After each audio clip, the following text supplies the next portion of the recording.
Perfect. Good. So hello, everybody. My talk is also technical, but it won't be that technical for engineers. So there are just some technical considerations once it comes up to user service scenarios. So what I will not show is all the individual scenarios that are carried out by the 4 different Steve cities, but some general considerations once it comes to providing services to users. So in particular, I would like to talk about the fact how someone or municipality or a consortium or whoever can provide access to e-mobility infrastructure and related services for users. So, of course, as you might estimate, this is a more complex task than rather than mounting a big plug on the wall and provide electric energy to the person that runs an electric vehicle and would like to get it charged. And this charging is, of course, a prerequisite of the service. Otherwise, you cannot move the vehicle at all. So there are definitely some topics to discuss. So one thing, in principle, if you see e-mobility and the stakeholder environment, this is in principle what is the user's view. So you see the electric vehicle service provider, so someone provides you an electric vehicle as a service. Then you are the person who would like to engage with the vehicle and, of course, with the service. And then the third stakeholder would be the electric vehicle by itself. So in the Steve case, it's either a bike or it's the JEC car that we have seen in the previous sessions and also in particular in the previous slide from JEC. But in fact, there is much more that is attached to e-mobility, and this is what I call the ICT view, the information and communication technology view. If you would like someone to provide e-mobility to users, then many more stakeholders come into the game.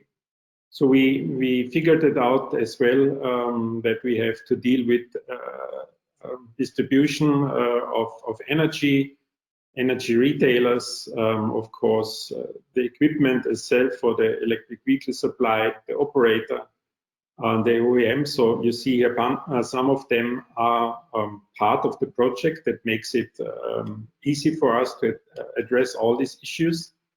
But also there is the public sector. Once we talk about e-mobility in combination with public transport, which has been addressed already in the previous talks, and also the operators for the marketplace, the service providers, the service requesters, clearing houses. So a lot of other topics that come here into the game. And that means that it is not just providing the energy, it's not just providing the charging stations. So there is a really complex environment in the backend that needs to consider all the stakeholders. So of course, different services might not require that bunch of different stakeholders, but in fact, it is a complex environment. That's the message. Regarding infrastructure, there is also, once it comes to the charging stations, a nice example that we could have here. Yeah? So we might talk about carpools on one side, and on another side, you might have, as you know it from flying, you have this priority access. You can enter the plane before the other crowd gets in, so you get your charging spot preferred to the others, as there are limited spots, and this is a key topic in terms of electromobility, and this is a convenience issue. But okay, sorry, this is a wait, that are not clear. You see here 2 addresses means that are 2 charging pools at physically 2 addresses, and all these physical charging stations with the different connectors have then 2 or 3 charging stations, and both of them might have 1 or 2 charge points. So in that case, you see here that you have 12 charge points with 2 connectors, 2 groups of poolings. One is the car sharing pool to be used for cars that are part of a car sharing platform, and the other ones that are part of a priority charging means that if you have gained some specific membership points, or if you have been ranked up by your platform as a priority member, or if you pay for that priority to get access to the charging infrastructure. So these are topics that have to be considered, and that requires a backend infrastructure, an ICT infrastructure that considers these different aspects once it comes to the deployment of the service. So it's not only to get the ability to charge your electric vehicle or to get access to this charging infrastructure. It's also about let's say the smart facts according to this. So when I'm allowed to charge, how fast I can charge, what kind of tariff model, etc., comes into the game.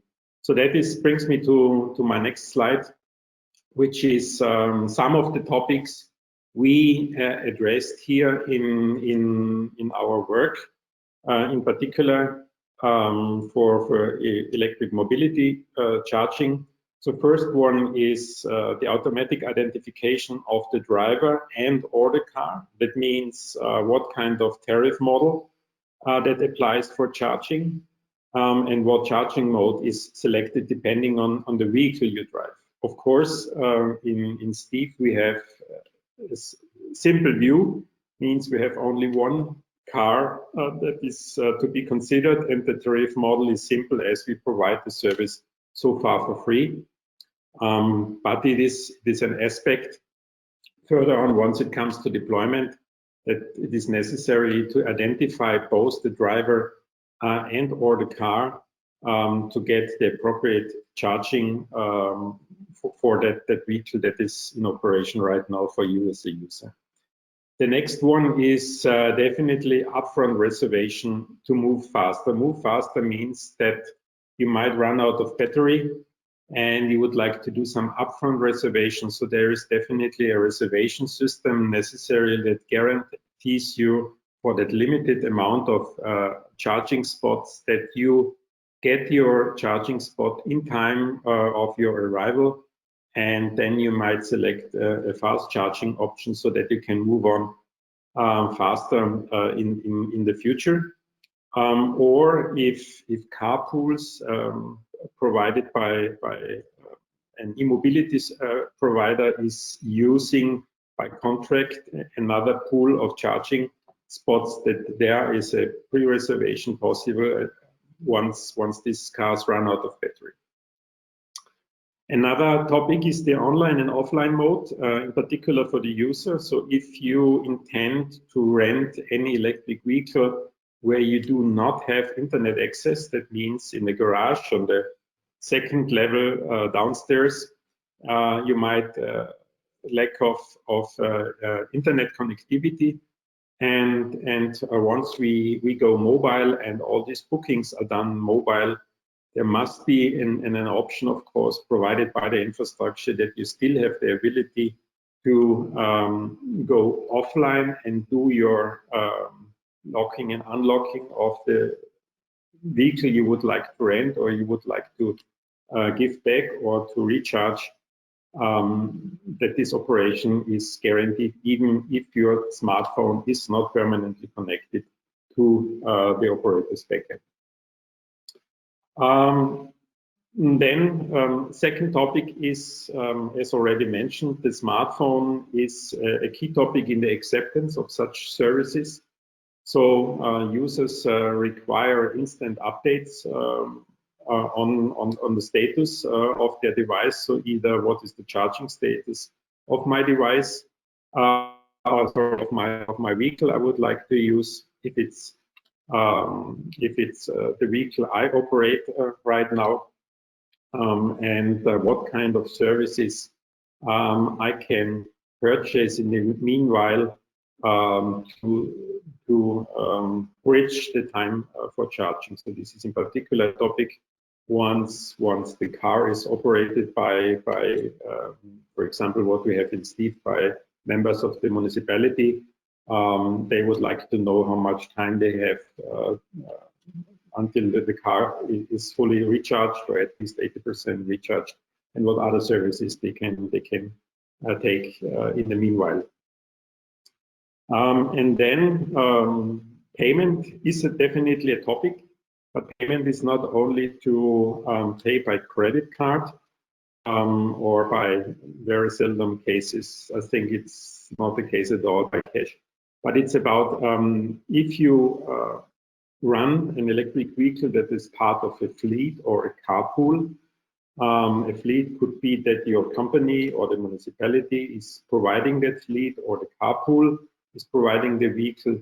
Who is going to pay for that charging? Who is going to pay for the use of that car? And these are definitely considerable facts that have to be integrated once it comes to access to this mobility. And another topic. More, Markus, sorry. Yes. You mean I didn't get you. Few more Speed minutes. up. Yes. Yeah. Okay. I'm nearly done. And the second one is third-party access. So that means probably you pay already for the garage, and you would like to have the charging included, or you have to pay for another mobility service and charging is included. So there is definitely this third-party access a topic. And then, as mentioned before, the integration into existing already e-mobility platforms or other platforms that are already in place. These e-mobility services, as said, should interact with the local infrastructure, restaurants, shops, to increase convenience for the user.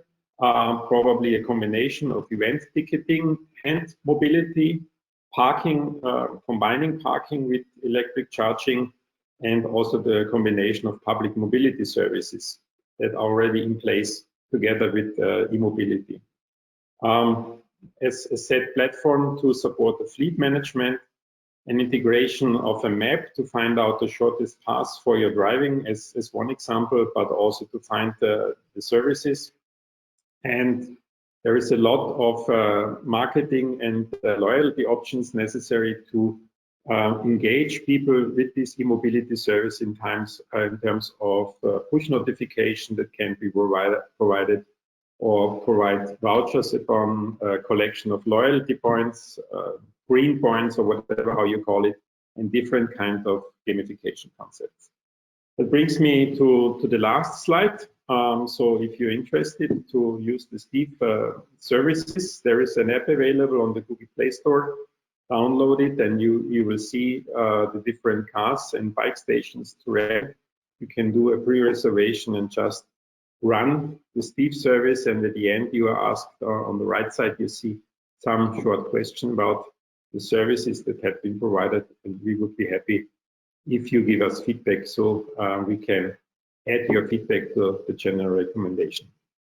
So that's all from my side. Thank you. Thank you, Markus. Thank you for trying to respect time. Thank you so much. So 3 more technical presentation.